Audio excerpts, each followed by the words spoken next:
শুভেন্দু অধিকারী তো নিমিত্তি মাত্র। এই মাথা স্কিম হচ্ছে নরেন্দ্র মোদীর মাথা স্কিমে এই সন্দেশখালীর এই ফলস ঘটনা ঘটেছে। সারা দেশটাকে শেষ করে দিয়েছে নরেন্দ্র মোদী। দেখছেন যে সন্দেশখালী ঘটনা, এতদিন ধরে কত বড় বড় কথা বলেছে সন্দেশখালী নিয়ে, আজ তো তার ভিডিও বেরিয়ে গেছে। দেখতে পাচ্ছেন তো কিভাবে প্ল্যান্টেড সন্দেশখালীর ঘটনা। মহিলারা ধর্ষণীয় হয়নি বিজেপির লোক বলে তাদেরকে যাতে নির্বাচনের ফায়দা তোলা হয়, তাদের রেখাপাত্র সহ তাদের আজকে দিয়েছে যে সন্দেশখালীতে ধর্ষণীয় হয়নি। অডিও ভিডিও থেকে যা দেখা মনে হচ্ছে ফলস কেস তৈরি করে ছেড়ে দিল। কে প্ল্যান্টেড করলো? শুভেন্দু অধিকারী।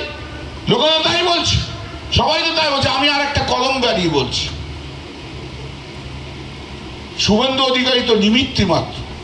এই মাথা স্কিম হচ্ছে নরেন্দ্র মোদীর মাথা স্কিমে এই সন্দেশখালীর এই ফলস ঘটনা ঘটেছে। নরেন্দ্র মোদী এইসব স্কিম করেছে। নরেন্দ্র মোদী এসব স্কিম করে শুভেন্দু অধিকারীর মাধ্যম দিয়ে ফলস কেস করেছে। গুজরাটে এই করে করে ক্ষমতায় থাকতো নরেন্দ্র মোদী, অমিত শাহ। নরেন্দ্র মোদী অমিত শাহ এই হচ্ছে এরকম একটা পাক্কা 2 নম্বরই লোক সারা ভারতবর্ষে কখনো হয়নি, জানবেন। ভারতবর্ষের শ্রেষ্ঠ ধাপ্পাবাজের লোকের নাম হচ্ছে নরেন্দ্র মোদী। এইসব নাটক, এইসব চিত্রনাট্য, এসব ওর মাথাতেই আসে। রাঁচিতে পুড়লে করাচিতে গাছ হয়ে বেরিয়ে যাবে একদম। এখানে কেন ভোট চাইতে এসছে? আপনি পশ্চিমবাংলার কিচ্ছু করেননি। বাংলাকে ধোকা দিয়েছেন, বাংলার মানুষের অধিকারকে কেড়ে নিয়েছে। বাংলায় 100 দিনের কাজের টাকা দেননি, বাংলার গরিবের পেটে লাথি মেরেছে, বাংলার গরিব কৃষকের পেটে লাথি মেরেছে, বাংলার গরিব মেয়েদের পেটে লাথি মেরেছে। আর শিশু যারা, সেই শিশুদের আপনি পেটে লাথি মেরেছেন। বাংলায় কেন্দ্রীয় আবাস যোজনার টাকা দেননি, মানুষের ছাদ দেননি আপনি, বাংলার মানুষের অধিকার কেড়ে নিয়েছে। আপনার কোনো অধিকার নেই পশ্চিমবাংলা থেকে একটা ভোট চাওয়ার। একটা ভোট চাওয়ার আপনার কোনো অধিকার নেই এখানে। কিসের অধিকারে আপনি থাকবেন? 100 টাকার কাজের বন্ধ করার জন্য সব ছটপট ছটপট ছটপট করেছে। শুধু বড় বড় বক্তৃতা। কেননা 2021-এ হেরে গেছি তাই জন্য। 2021-এ হেরে গেছি তাই জন্য। 2021 সালে নির্বাচনের আগে আমাদের অনেকগুলো গদ্দার চলে গেল, যে ওকে বোঝালো যে এবারে 200খানা সিট হবে। হাজার হাজার কোটি টাকা খরচা করলো। নরেন্দ্র মোদী 30 বার থেকে 40 বার এলো, অমিত শাহ 30 থেকে 40 বার এলো। এসে কি বললো? ইসকা বার 200 পার বলেছিল কিনা? তো সব ঘুমোয় দেখছি। ইসকা বার 200 বার বলেছিল কিনা? বলেছিল। খেলা শুরু হয়ে গেল। খেলার তো অনেক রকম খেলা আছে, চুকিটকিত খেলা। তা চুকিটকিট খেলা চু ধরলো 200-কে, চু 200, চু kit kit kit kit kit kit kit kit kit kit kit kit kit. কত হলো? 70। তা 200-তে যদি 70 হয়, এবারে বলে যে 400 বার, মানে 200-তে যদি 70 হয়, 400-তে তাহলে কত হবে? 140। 140। ও নিজেই যেন এবার হারছে। হারছে বলে সব ভোকাল টনিক দিচ্ছে। ওই মোহনবাগান ইস্ট বেঙ্গলের খেলা দেখেছেন তো? সে খেলায় যে দল হারে ফার্স্ট হাফে, কোচ নেমে যায়, যে হয়তো একটা প্লেয়ারকে বলে তোর মতো প্লেয়ার আর তৈরি হয়নি ভারতবর্ষে, তুই শ্রেষ্ঠ প্লেয়ার, ভালো করে খেল, তুই গোল দিবি। গোলকিপারকে যে বলো গোলকিপার 3টে গোল খেয়ে গেছে, তাকে এমন করে বলছে যেন সে আর কোনো গোল খাবে না, নিজেই যেন গোল দিয়ে দেবে। একে বলে কি? Vocal tonic. সেই ভোকাল টনিক দিচ্ছে এখন। প্লেয়াররাও সব হারছে, ও নিজেই জানে প্লেয়াররা সব হেরে যাচ্ছে। এখন ভোকাল টনিক দিয়ে আর কিছুদিন চলবে। অমিত শাহ বলে গেছিল না এখানে যে উল্টা কারকে ঝুলা দেনগে, বলেছে না? উল্টা কারকে ঝুলা দেনগে, অমিত শাহ বলেছে। আর আমিও বলছি, অমিতজি অপেক্ষা করুন, 2024-এর 4 জুন ভারতবর্ষের মানুষ আপনাকে উল্টো করে ঝুলিয়ে দেবে। আপনার সরু পাটা উপরের দিকে থাকবে, মোটা পেটটা আর মোটা মাথাটা নিচের দিকে ঝুলবে। আপনার চিন্তা করেন, আপনার কিচ্ছু নেই। সব বেঁচে দিচ্ছি। ব্যাংক বেঁচে দাও, এয়ারপোর্ট বেঁচে দাও, ইন্ডাস্ট্রি, ন্যাশনালাইজ ব্যাংক ইন্ডাস্ট্রি সব বেঁচে দিচ্ছে। ও হচ্ছে বেচুরা, ও সব বেঁচে দেবে। আর 5 বছর থাকলে ও দেশটাকেই বেঁচে দেবে। এবার বন্ধক দিয়ে দেবে, দেশের লোকদের বন্ধক দিয়ে দেবে। বেচুরা গ্যাসের দাম 1100 টাকা হয়েছে। কোথা থেকে কত দাম হয়েছে তারা বলেছে। ঠিক নির্বাচনের আগে 100 টাকা কমেছে। চৈত্র মাসের সেল দেখেছেন না? চৈত্র মাসের সেলের সময় বলে না 10 रुपया डिस्काउंट, 10 रुपया छाड़, 20 रुपया छाड़, 10 रुपया छाड़, 20 रुपया छाड़, 25 रुपया छाड़, 25 रुपया आ जाइए 10, अरे 25 रुपया छाड़, 25 रुपया छाड़, 10 रुपया छाड़। ওরও হয়েছে সেই বেচুরাম আর কি। ঠিক ইলেকশন আসে 100 रुपया ছাড়, 100 रुपया ছাড়, 150 रुपया ছাড়, 150 रुपया ছাড়। আদি নির্বাচন যাবে, দাম বাড়িয়ে দেবে। ভারতবর্ষের শ্রেষ্ঠ হকারের নাম হচ্ছে নরেন্দ্র মোদী।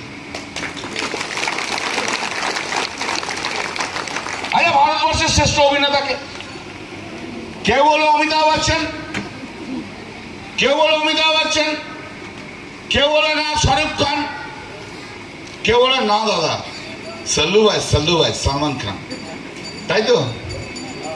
কিন্তু ভারতবর্ষের শ্রেষ্ঠ অভিনেতার নাম হচ্ছে নরেন্দ্র মোদী। এত বড় অভিনেতা বোধহয় ভারতবর্ষে আছে। কেমন সাজে দেখেছেন না? কোনোদিন মুখে ফেস পাউডার নিয়ে চলে এলো, কোনোদিন মুখে সাদা চন্দন একদম পুরো মেখে একটা ওই মালা পড়ে বেরিয়ে চলে এলো। ও নিজেই বুঝতে পারছে না কি করবে, দেশের নেতা হবে না বিশ্বগুরু হবে, ধর্মগুরু হবে, বুঝতেই পারা যাচ্ছে। কখনো লাল চন্দন মাথায় নিয়ে চলে এলো, বুঝতেই পারছে। ওকে তো ওর বিজেপির লোকেরা ওকে বিষ্ণুর অবতার বলে দিয়েছে, বলে বিষ্ণুর অবতার। তা বিষ্ণুর অবতার যদি হয়, ও তো কখনো কখনো মাটিতে এসে কি একটা চো করে নদীর তলায় চলে যাচ্ছে না? আবার কখনো গোয়াতে এমনি করে যে বসে শিবের শিব। তো আমি বলি তো আপনি তো এখন বিষ্ণুর অবতার, আপনিও একটা কোনো যন্ত্রফন্ত্র ওরকম একটা মেশিন পেশিন বার করুন। আমরা এতদিন ধরে, আমি তো একদিন ধরে পুজো টুজো করলাম, ঠাকুর ডাকলাম, মা কালীকে তো কম ডাকলাম না, ডেলি সকাল বিকেল ডাকলাম। শিবজিকে মাথায় জল দিয়ে দিয়ে তো হাতে ব্যথা হয়ে গেল, শিবেরও সর্দি হয়ে গেল। তা আমি তো জীবনে ওদের কোনোদিন দেখতে পেলাম না। তো আপনি যখন বিষ্ণুর অবতার, আপনি একটা কাজ করুন, আপনার অত বড় ক্ষমতা, একটা মেশিন টেশিন ওইরকম একটা কিছু বার করে আপনি আমার শো করে একদিন চলে যান, সে একটু পড়ে যান, কৈলাসে যান। আমরাও একটু দূর থেকে দেখি কৈলাসে শিবজির সঙ্গে হাত ত্যাগ করে একটা নিচে চলে আসে। রাজ্যপালের বিরুদ্ধেও তো অভিযোগ উঠেছে, শ্লীলতাহানির তো অভিযোগ উঠেছে। অভিযোগ সত্য মিথ্যে পরের ব্যাপার, অভিযোগ সত্য মিথ্যে তার আজকে ফেয়ার ইনভেস্টিগেশন হওয়ার দরকার। আর এই ফেয়ার ইনভেস্টিগেশন হওয়ার জন্য নৈতিক গ্রাউন্ডে মোরাল গ্রাউন্ডে রাজ্যপালের আজ পদত্যাগ করা উচিত, যে ফেয়ার ইনভেস্টিগেশনটা হওয়ার জন্য। ফেয়ার ইনভেস্টিগেশনের জন্য আজ তার পদত্যাগ হওয়া উচিত। মহিলারা যেটা বলছে, সেই মহিলা ঠিক বলছে কি ভুল বলছে সেটা ইনভেস্টিগেশনের ব্যাপার। সেই ইনভেস্টিগেশনটাকে সুন্দরভাবে করার জন্য রাজ্যপালের আজ পদত্যাগ করা উচিত। পদত্যাগ। বড় বড় কথা বলবেন মোদীজি, আর নিজের দলের লোকেরা যা করছে, তখন সন্দেশখালী নিয়ে অনেক গান গাইলেন, অনেক নাটক করলেন, অনেক কথা বললেন, 2-3 জন মহিলা দর্শন হয়েছে। আর মণিপুরে আপনি সন্দেশখালী নিয়ে এসে বললেন যে পশ্চিম বাংলা देश का अंग है, সন্দেশখালী देश का अंग है, ঠিক है।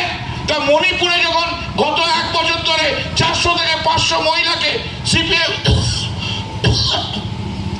বিজেপির লোকেরা যখন দর্শন করছে, কই একবার তো আপনি মণিপুরের পাশের লোকেদের পাশে গিয়ে দাঁড়ালেন না? সেই মহিলাদের পাশে দাঁড়ালেন না? कि मणिपुर का क्या देश का अंग नहीं है? मणिपुर का पिटिया क्या देश का पिटिया नहीं है? मणिपुरेर मेয়েরা কি দেশের মেয়ে নয়? মণিপুরের মেয়েরা কি ভারতবাসী নয়? মণিপুরে 400 থেকে 500 মহিলাকে দর্শন হলো, নগ্ন করে প্যারেড করে দেওয়া হলো। নরেন্দ্র মোদী আপনার সরকার, আপনি প্রধানমন্ত্রী, আপনি তো তাদের পাশে গিয়ে দাঁড়াতে পারলেন না।